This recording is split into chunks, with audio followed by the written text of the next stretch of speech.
राजस्थान के मुख्यमंत्री जी ने अपने ट्विटर हैंडल से विश्व आदिवासी दिवस की शुभकामना पोस्ट। अच्छा लगा हमें भी। किसी के पेट में मरोड़े पड़ने लग गए और आधे घंटे बाद ही राजस्थान के मुख्यमंत्री की पोस्ट डिलीट कर दी। पिछले 5 साल के अंदर 4 से 4.5 लाख आदिवासियों को विस्थापित किया गया है इस देश के अंदर। और ये बात याद रखना, कोई कुछ भी कहे कि नहीं बनेगा बिल प्रदेश, कई लोग 5 साल पहले जोहार का विरोध करते थे, आज जोहार बोल रहे। कई लोग 5 साल पहले आदिवासी शब्द का विरोध करते थे, वनवासी कहते थे, कई लोग आज आदिवासी शब्द पे आ गए। और मैं कहता हूँ 5 साल बाद यही लोग कहेंगे फिर प्रदेश बनना चाहिए, क्योंकि उनका बेटा कहेगा फिर प्रदेश बनना चाहिए। श्री राजकुमार रोत।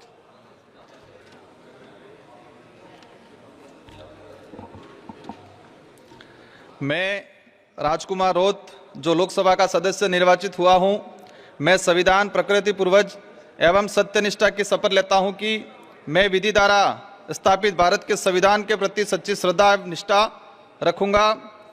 मैं भारत की प्रभुता और अखंडता अक्षुण्ण रखूंगा तथा जिस पद को मैं ग्रहण करने वाला हूं उसके कर्तव्य का श्रद्धापूर्वक निर्वहन करूंगा। जय जोहार, जय भील प्रदेश, जय भीम, जय संविधान, जय आदिवासी।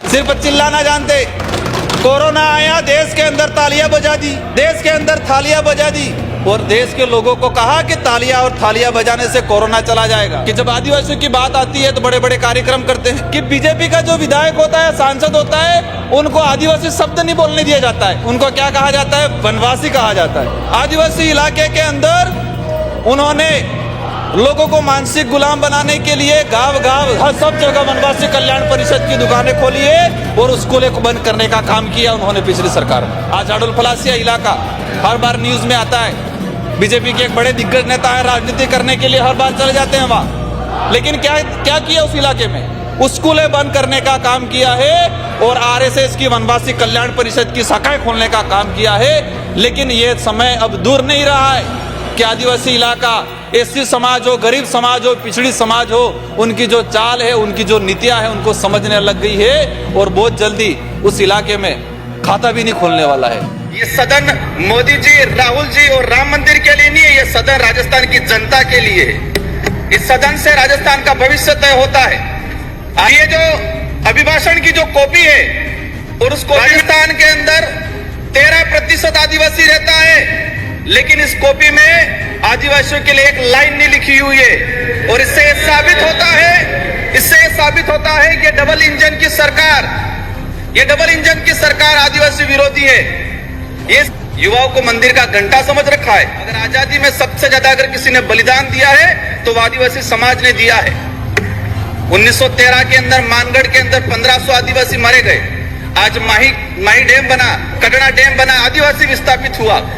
उन जो टापू हैं, उन टापुओं के सारे रामायण के पात्रों से नामकरण। विधानसभा की जब चर्चा हो रही थी तो जयपाल सिंह मुंडा ने कहा था आदिवासियों को लोकतंत्र सिखाने की जरूरत नहीं है, आदिवासियों से लोकतंत्र सीखने की जरूरत है। जो 1996 में पैसा एक्ट आया, आज 28 साल हो गए, लेकिन आज भी कई राज्यों में पैसा एक्ट के कानून नहीं बने हुए हैं। हम लोग जब 5वीं अनुसूची और 6ठी अनुसूची के तहत हमारे विशेषाधिकार की बात करते हैं तो कई राष्ट्रीय पार्टियों के कई नेता 5वीं 5 के नाम से गुमराह करते हैं आम जनता को। बड़े आदिवासियों का घर उजाड़ के किसी उद्योगपतियों को जमीन।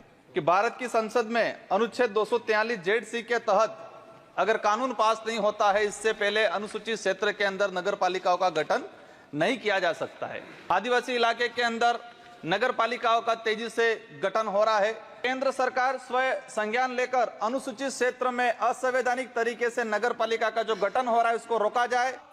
कि हम कुछ कर पाए नहीं कर पाए, लेकिन इतना काम जरूर करना है कि हमारे पूर्वजों ने जो व्यवस्था बनाई है, हमारे पूर्वजों ने जो लड़ झगड़ के लाखों बलिदान दे के ये जो संवैधानिक प्रावधान जो हमको दिए हैं, जो शेड्यूल 5 या शेड्यूल 6 का है, और इन प्रावधानों के तहत हमको आदिवासी होने का प्रमाण पत्र मिलता है और वो प्रमाण पत्र मिलता है तब हम एमएलए एमपी बनते हैं। अगर वो प्रमाण पत्र नहीं मिलता तो हम एमएलए एमपी नहीं बनते। तो मैं एक बात कहना चाहूंगा, नया कुछ कर पाओ नहीं कर पाओ, लेकिन हमारे पूर्वजों ने जो हमारे लिए करके गए हैं, जो लाखों बलिदान दिया है। देश के इतिहास के अंदर देखा जाए तो आदिवासी समाज ने सबसे ज्यादा बलिदान दिया है। भले उस समय राजा रजवाड़े हो, मुगल हो, अंग्रेज हो, लाखों बलिदान देने के बाद इस संविधान के अंदर हमारे संवैधानिक प्रावधान मिले हैं। जो कल्चर बचा हुआ है, जो हमारी पहचान बची हुई है, वो भी हमारे पुरखों की बदौलत बची हुई है। तो हम नया कुछ नहीं कर पाएंगे ऐसा लगता है, लेकिन जो हमारे पुरखों जो हमको विरासत में दे के गए हैं, कम से कम उसका संरक्षण करने का काम जरूर करना।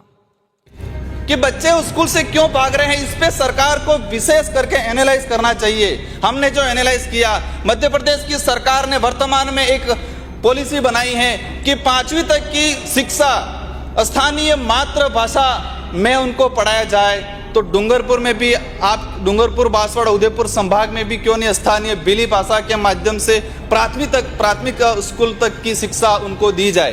क्योंकि वहाँ आर्टिकल 244(1) पैरा 5 के तहत उसमें स्पष्ट लिखा होता है कि शेड्यूल एरिया जो है उसमें जल जंगल जमीन पर मालिकाना हक आदिवासियों का होता है। लेकिन क्या स्थिति बनी हुई है वहां? अगर जंगल की बात करें, मैंने जो पिछले सदन में क्वेश्चन लगाया था उसमें वन विभाग के बारे में जाना, तो लगभग सभी जगह वन विभाग का कब्जा कर रखा है। और उस वन विभाग का जो एरिया है उसमें 30% एरिया पे आदिवासी लोग काबिज है, और उन लोगों को यह भी नहीं पता है कि हम वन विभाग में काबिज हैं। जब जल की बात आती है, उस एरिया में सबसे बड़ा 2 बांध बने हुए हैं, माही बांध और कटना बांध, और दोनों पे गुजरात राज्य का कब्जा है। राजस्थान के लोग उसको उस डैम से पानी पीने के लिए उपयोग में भी ले सकते हैं। यह स्थिति बनी हुई है। आज हम सब जब यहाँ हैं, मैं आज एसटी कैटेगरी से आता हूँ, यहाँ पर आया हूँ, इसके पीछे 2 कारण हैं। एक तो मेरे समुदाय का प्रमाण पत्र और दूसरा एजुकेशन। अगर एजुकेशन नहीं होता तो मैं आज यहाँ तक नहीं पहुँच पाता। शिक्षण व्यवस्था की अगर बात करें, वर्तमान में जो भौतिक स्थिति आदिवासी इलाके की अगर बात करें विशेष करके, तो सबसे पहले भौतिक स्थिति क्या है? वहाँ पर कमरे नहीं है, बिल्डिंग नहीं है, 4 दीवारें नहीं है, शिक्षण व्यवस्था, वहाँ पर अध्यापक नहीं है। हम बड़ी बड़ी बात कर लेते हैं, हम कहते हैं देश ग्रोथ हो रहा है, ये हो रहा है, विकास की ओर जा रहा है। लेकिन मैं आज दावे के साथ कहता हूं कि देश के आदिवासी इलाके के अंदर जब बारिश होती है तो 70% विद्यालय को खाली कर दिया जाता है, क्योंकि वो बिल्डिंग बैठने के लायक नहीं है। आज देश के ये हालात है। मैं राजस्थान के दक्षिणी इलाके से आता हूं, संसदीय क्षेत्र बांसवाड़ा से, वहां पर 78% आदिवासी बाहुल्य क्षेत्र है। वहां पर मेरे उस इलाके के अंदर हायर एजुकेशन हो या अपर एजुकेशन हो, उसमें स्थिति ये बनी हुई है कि एक कमरे के अंदर, सभापति महोदय, मैं मंत्री महोदय के ध्यान में लाना चाहूंगा कि देश के उस ऐसा कोना भी है जहां पर 3-3, 4-4 क्लास के बच्चे एक रूम में बैठते हैं, 6वीं, 7वीं, 8वीं, 9वीं, और हम दावा कर रहे हैं कि देश को गति की ओर, प्रगति की ओर ले जा रहे हैं, अमृत महोत्सव की ओर ले जा रहे हैं। एक कमरे में 4 क्लास के बच्चे बैठेंगे, टीचर किसको पढ़ाएगा? और वो बच्चा डिग्री प्राप्त करके कहां जाएगा, क्या करेगा आगे जाके? उसका भविष्य अंधकार में जा रहा है। माननीय सभापति महोदय, देश के वर्तमान के अंदर जो पॉलिसी ला रहे हैं, नई शिक्षा नीति मेरी समझ के अनुसार प्राइवेटीकरण को आगे बढ़ाने का नीति है। इसमें सीधा सा एक ला दिया गया है कि 6 साल का बच्चा होगा वही पहली क्लास में एडमिशन लेगा। देश का कौन सा परिवार ऐसा है, किस समुदाय के कोई व्यक्ति ऐसा है जो 6 साल का बच्चा होगा इसके बाद एडमिशन कराएगा? इस स्थिति में आने वाले 10 साल बाद सरकारी संस्थाएं खत्म होने वाली है। आज प्राइवेट स्कूल में 3 साल का बच्चा एडमिशन ले रहा है, और हम नई शिक्षा नीति में ला रहे हैं कि 6 साल का बच्चा होगा, इसके बाद पहली क्लास में एडमिशन लेगा। कहां जाएगा वो? इस स्थिति में आने वाले समय में सरकारी सिस्टम खत्म करने की जो नीति ला रहे हैं वो कहीं न कहीं घातक है। माननीय सभापति महोदय, देश के अंदर जो गति है, नवोदय विद्यालय और केवी, हम मानते हैं कि देश के अंदर जो ब्यूरोक्रेसी है, कोई भी व्यक्ति को आने का अवसर मिला है वो नवोदय है। लेकिन जो वर्तमान में स्थिति बनी हुई है कि जो केंद्रीय विश्वविद्यालय है, इसमें 8,88,000 आवेदन आए। पूरे देश के जो केंद्रीय विद्यालय, इसमें 8,88,000 प्रवेश कितनों को मिला है? 75,703 बच्चों को प्रवेश मिला है। इसका मतलब ये क्लियर हो गया कि 8% बच्चों को ही प्रवेश मिल रहा है। माननीय और आज पूरे देश के अंदर, हर व्यक्ति के अंदर, छोटे बच्चे के अंदर बिरसा मुंडा जिंदा है। आज हर व्यक्ति ये चाहता है कि मैं बिरसा मुंडा जैसा। लेकिन दुर्भाग्य की बात का है, केंद्र सरकार ने बिरसा मुंडा जी का जो इतिहास पढ़ाया जाता था एनसीईआरटी की किताब में बिरसा मुंडा जी की जीवनी लिखी थी, बिरसा मुंडा जी का इतिहास लिखा था और उनके उद्देश्य उपदेश लिखे थे। वो किताब पूरे देश के अंदर सारे विद्यालयों में पढ़ाई जाती थी। 12वीं क्लास के सामाजिक विज्ञान, और उस किताब में 2024 में बिरसा मुंडा जी का इतिहास आधा चैप्टर पूरा हटा दिया और बिरसा मुंडा जी का जो उपदेश था उस उपदेश को हटाने का काम किया। बिरसा मुंडा जी ने जन्म यहाँ लिया। ट्रेन शुरू कर दिया बिलपुर देश एक्सप्रेस के नाम से, क्योंकि वहां लंबे समय से डिमांड चल रही है। माननीय सभापति महोदय, जो मैं विशेषकर एक लाइन में बात बोलना चाहूंगा कि बेरोजगार और रिजर्व कैटेगरी का जो युवा है वो तरसता है नौकरी के लिए, तो निजीकरण जो हो रहा है या तो उसको रोका जाए या फिर इसमें भी रिजर्वेशन पॉलिसी लागू की जाए। और अंत में एक ही चीज, हमारा डूंगरपुर जो रेलवे स्टेशन है, हमारे वहां के लोगों की डिमांड है, हर पार्टी के पदाधिकारियों की डिमांड है कि उसका नामकरण राजा डूंगर बरंडा बिल के नाम से इसका नामकरण किया जाए।